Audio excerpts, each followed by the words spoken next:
Maulidah akan membagikan materi yang berjudul Tahrij Hadis dan langkah kegiatannya. Baik, langsung saja pada materi yang pertama, yaitu pengertian tahrij al-hadis. Pengertian secara dasar, kata tahrij berasal dari lafaz kharaja yang semakna dengan lafaz istinbat, yang berarti mengeluarkan, memetik, atau mengambil. Kemudian pengertian secara istilah, Mahmud Al-Tahani mengartikan kata tahrij dengan ijtimau amroini mutabaqadaini fi syai'in wahid, yang artinya berkumpulnya dua hal yang saling bertentangan dalam satu objek yang sama. Maksudnya bagaimana? Contohnya, terdapat sebuah hadis yang dilihat dari satu sisi, redaksinya terlihat sahih, kuat, bisa dijadikan pegangan. Tetapi jika dilihat dari sisi sanad atau sisi lain, hadis itu juga terlihat dhaif, lemah atau kurang kuat. Nah, di sini sahih dan dhaif adalah dua sifat yang bertentangan, tapi keduanya ada pada satu hadis yang sama. Inilah yang disebut tahrij, mempertemukan atau menjelaskan bagaimana dua hal yang bertentangan itu dianggap ada dan benar menurut sudut pandang masing-masing. Jadi, tahrij hadis adalah bagaimana dua hal yang bertentangan itu dianggap ada dan benar menurut sudut pandang masing-masing, karena alasannya berbeda dan keduanya punya dasar yang kuat sehingga tidak saling membatalkan. Menurut Mahmud Al-Tahan dalam kitabnya yang berjudul Usul Al-Tahrij wal Dirasah Al-Asanid juga terdapat 5 makna utama yang disepakati ulama hadis. Yang pertama, menyampaikan hadis lengkap dengan sanad dan metode periwayatannya. Saat menulis atau menyampaikan sebuah hadis, tidak boleh hanya menulis nama orang-orangnya saja atau sanad, tetapi juga wajib menulis cara bagaimana orang-orang itu menerima dan menyampaikan hadis tersebut, atau kata lain adalah metode periwayatan. Yang kedua yaitu al-mukharij atau perawi yang sedang menyusun kitab atau membahas hadis, mengambil hadis dari kitab lain lalu menyajikan dengan sanad sendiri. Yang ketiga yaitu menunjukkan asal-usul dan sumber langsung dari kitab para penghimpun atau mukharij. Kemudian yang keempat yaitu menyajikan hadis lengkap dengan sumber, sanad, keadaan perawi, dan kualitas hadis. Dan yang terakhir yaitu kelima, menelusuri hadis ke sumber asli lengkap sanad, matan, dan penilaian kualitasnya. Jadi kelima makna tersebut juga bisa dikatakan sebagai langkah-langkah juga. Jadi langkah pertama mentahrij itu dilakukan sesuai poin nomor 1. Kemudian kalau sudah tidak ada yang ditahrij, maka lanjut pada poin kedua, 3, dan seterusnya. Baik teman-teman, untuk pembahasan selanjutnya kita akan membahas manfaat tahrij dan bentuk-bentuk tahrij hadis. Nah, ada 4 manfaat hadis, ada 4 manfaat proses tahrij hadis yang paling krusial. Ada 4. Yang salah satunya yaitu validasi kredibilitas dan status hukum. Manfaat ini menetapkan kepastian hukum, apakah sebuah teks riwayat itu berstatus valid, layak dijadikan hujah seperti sahih atau hasan, atau justru malah mardud atau cacat dan wajib ditolak seperti dhaif, hadis palsu, hadis dhaif. Dalam dunia akademis kita tidak bisa membangun sebuah premis hukum atau argumen teologis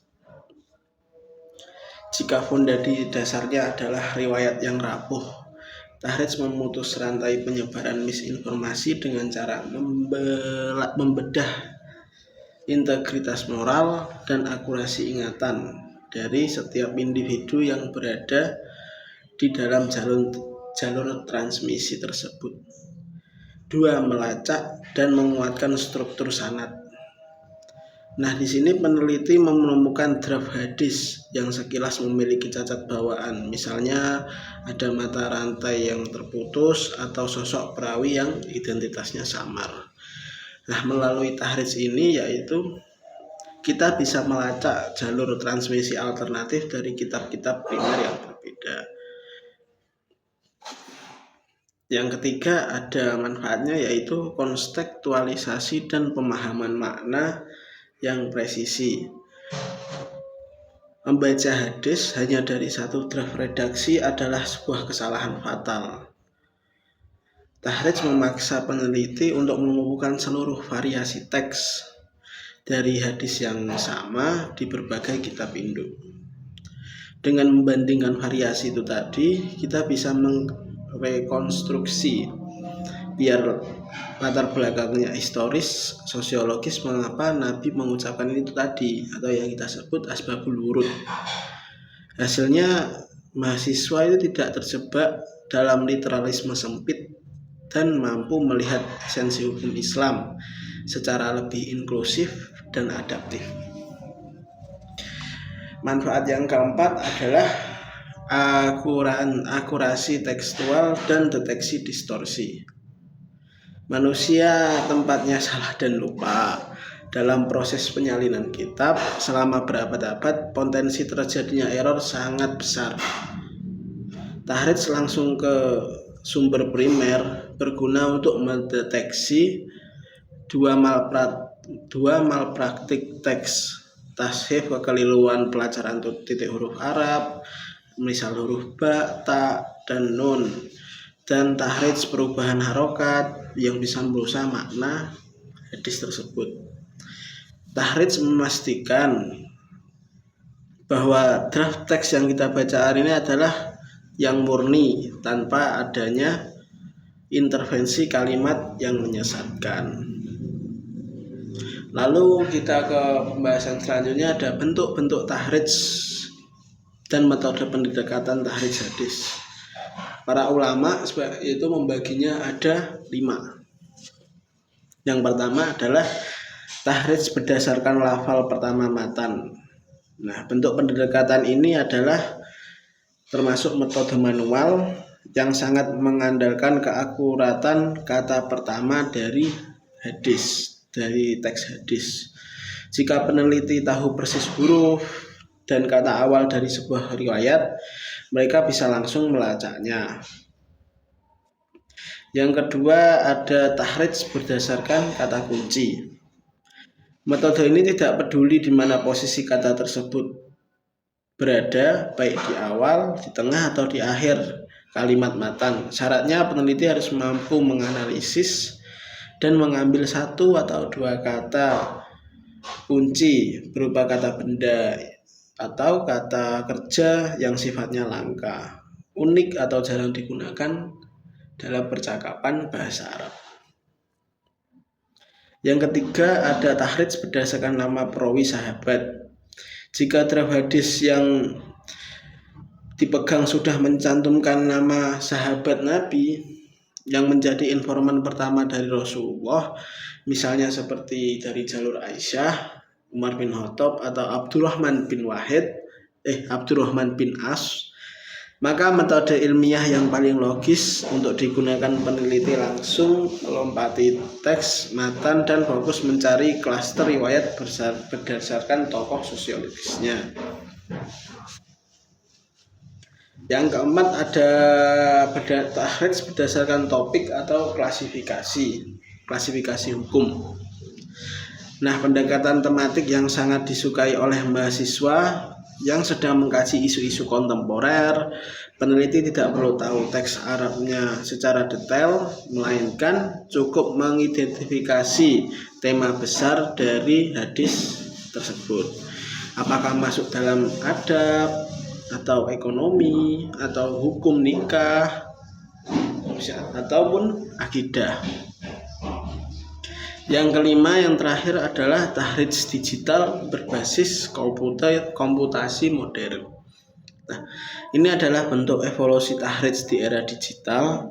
Peneliti memanfaatkan algoritma mesin pencari data pada software makro untuk melacak draft teks, sanad, dan kualitas hadis secara lintas kitab hanya dalam hitungan detik karena menggunakan sistem digital itu tadi. Terima kasih.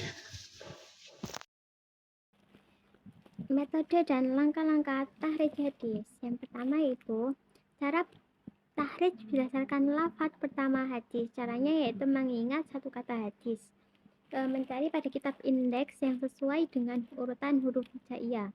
Contohnya hadis yang diawali dengan inama amalu biniat, berarti pencariannya dimulai dengan inama. Yang kedua yaitu tahrij berdasarkan kata dalam matan. Caranya yaitu milih satu kata penting dalam isi hadis, mencari kata tersebut dalam kitab indeks seperti contohnya sholat, zakat, dan haji puasa.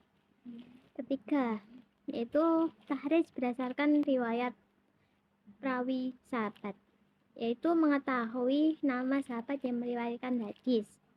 Mencari hadis melalui kitab musnad atau kitab rawi, contohnya hadis yang diriwayatkan oleh Abu Hurairah dan Ibnu Abbas. Yang keempat, tahrij berdasarkan tema hadis. Caranya menentukan tema utama hadis, mencari pada bab yang sesuai. Contoh tema sholat, zakat, puasa, haji, dan akhlak. Yang kelima, tahrij berdasarkan status hadis. Caranya yaitu mengetahui jenis atau status hadis, mencari pada kitab yang mengelompokkan hadis berdasarkan statusnya. Contoh hadis mutawatir, mursal, dan qudsi.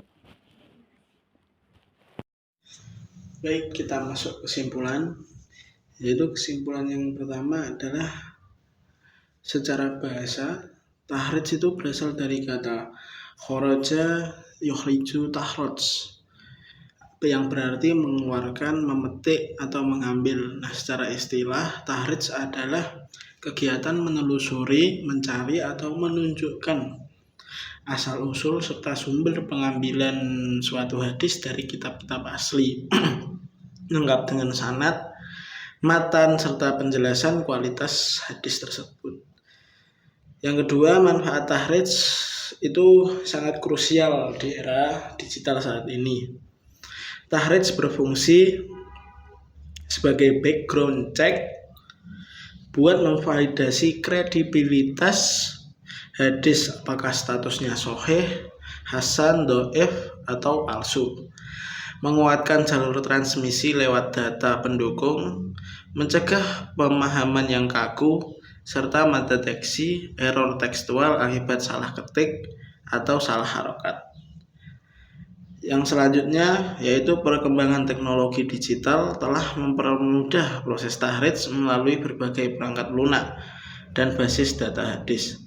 Namun, kemudahan tersebut tidak dapat menggantikan kemampuan analisis ilmiah seorang peneliti. Teknologi hanya berfungsi sebagai alat bantu, sedangkan penentuan keaslian kualitas sanad serta pemahaman makna hadis tetap memerlukan penguasaan ilmu hadis secara mendalam. Dengan demikian, tahrij hadis bukan sekadar proses pencarian referensi, tetapi juga merupakan upaya menjaga autentisitas ajaran Islam agar setiap hadis yang dijadikan dasar hukum dan pedoman hidup benar-benar berasal dari sumber yang dapat dipercaya. Sekian dari kelompok kami, kurang lebihnya mohon maaf. Wassalamualaikum warahmatullahi wabarakatuh.